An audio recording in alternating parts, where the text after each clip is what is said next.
Yo, what's up, guys? Nico here.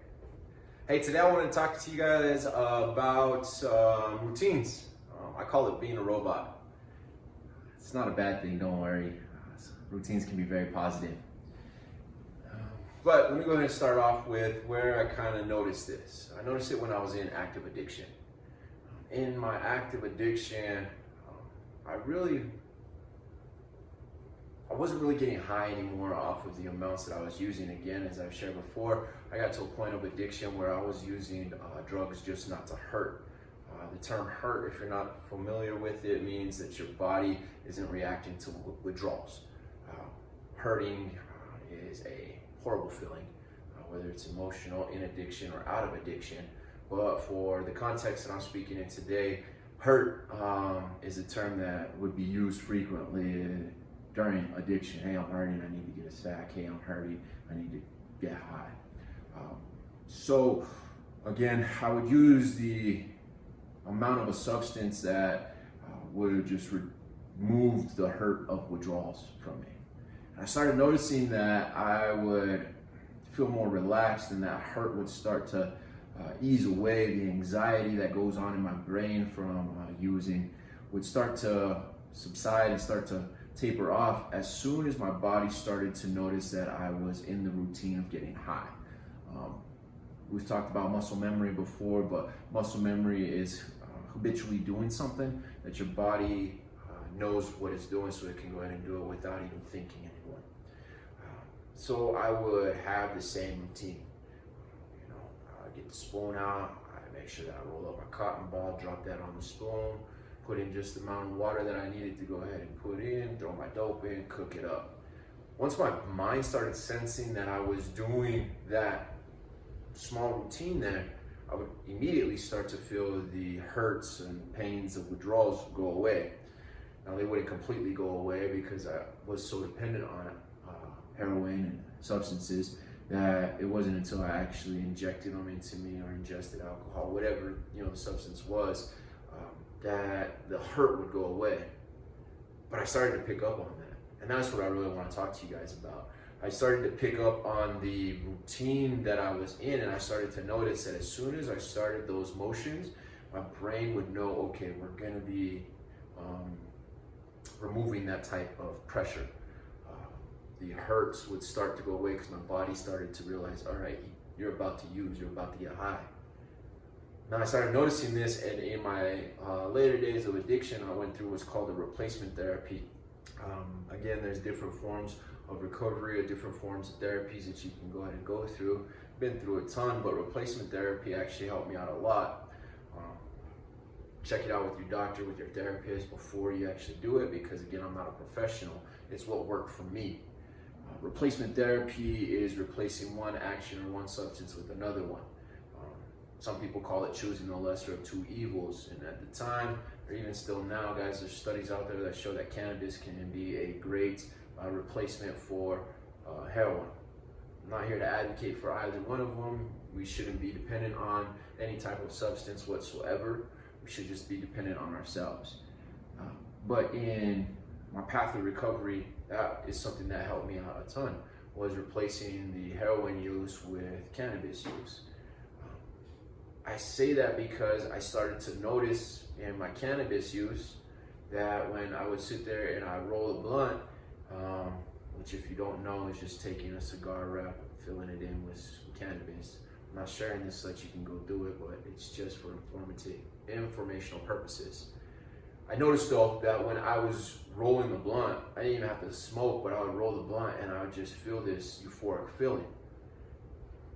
That euphoric feeling is what I was drawn to. That's what drugged me into addiction, into such an active addiction that my life became unmanageable.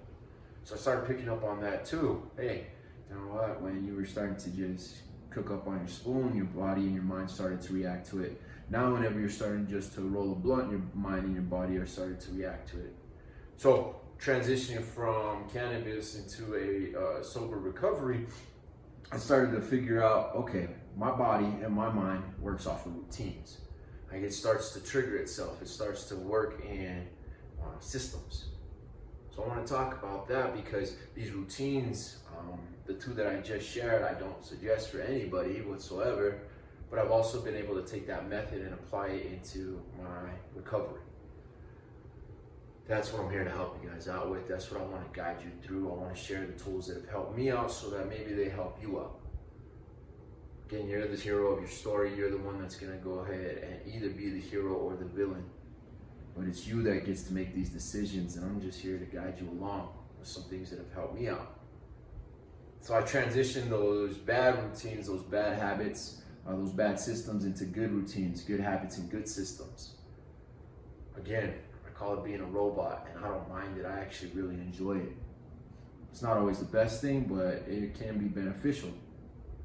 Some of my routines now, there's morning routines that I have that, oh man, as soon as I wake up, I know that once I start my routines, I could feel a little better. Because my body hurts, guys. I've done some damage to my body that I gotta live with. But when I wake up in the morning and my body just hurts and my mind is, sometimes not in the right place, sometimes it is in the right place, which is part of life, I go to my routines, and my routine consists of 3 different things. It consists of a spiritual renewal. Some people call it meditation, some people call it devotionals. Whatever that might be, I just want you to start thinking about how are you feeding your soul, your spirit, before you start your day. The second portion that I go ahead and do is I gotta go ahead and feed my mind in some way. For me, that's either reading a book, doing some sort of schoolwork that I gotta go ahead and do, or a combination of both. Because your mind also needs to be stimulated. Part of our addictive mind state is that it becomes either overstimulated or understimulated, and that's usually what will trigger us to go use. The third one that I gotta go ahead and knock out every morning is a physical routine. So it's one of a few different workouts that I go ahead and do. Guys, I'm not saying that those are the 3 that you should tackle. I do suggest it, but I do also suggest creating a routine in the morning for yourself before you start the day, before you hit the world, before you have to go deal with life. Life is gonna always be around us. Life is gonna go ahead and always be there. But creating these routines where you can put yourself in a somewhat zen, if you want to call it, tranquil place. If you could start off your day in a position that you know, that you feel comfortable, that you feel confident, that's what I want you guys to look for. That's what I hope that you go ahead and identify. Things that allow you to feel confident about attacking the day and knowing that you're not going to have to use in order to overcome whatever hurdle it is that's thrown at you that day, whatever wild streak hits you that day, because life is always changing.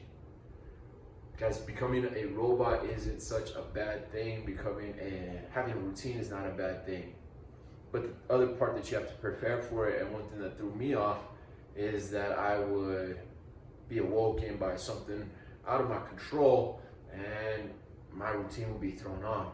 So you got to prepare for that too. You still got to prepare for the days that you can't dedicate whatever amount of time it is towards your routine, and you got to still be able to stay stable enough for your own sobriety.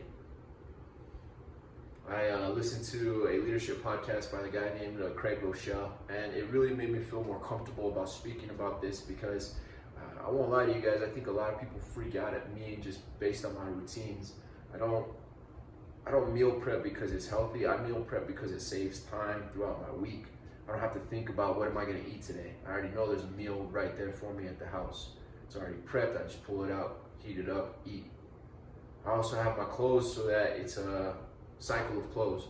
I don't really switch up my clothes too often, other than washing up. What I'm saying is that go probably about 7 to 10 days, and I repeat that 7 to 10 day cycle of clothes, so I don't have to think about what I'm gonna wear.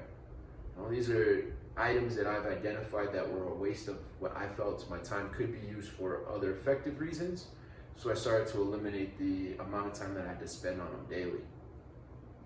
What type of things are you doing on a daily basis that are, I don't want to say wasting your time, but can be used for a more efficient way? These type of habits, these type of routines have allowed me to make myself more efficient, to make myself more productive. I'm hoping that that's what you guys get out of it as well. I'm not here to do your recovery. I'm not here to tell you it's all going to be glamorous. Yes, recovery is wonderful. Yes, it is going to be a lot easier than living with active addiction. But you just got to start preparing for it, and you got to prep yourself. So develop a routine. Figure out what you need to stimulate in your mind, your body, your soul, whatever it is. That will allow you to stay on your toes, stay tip-top form, wherever that is.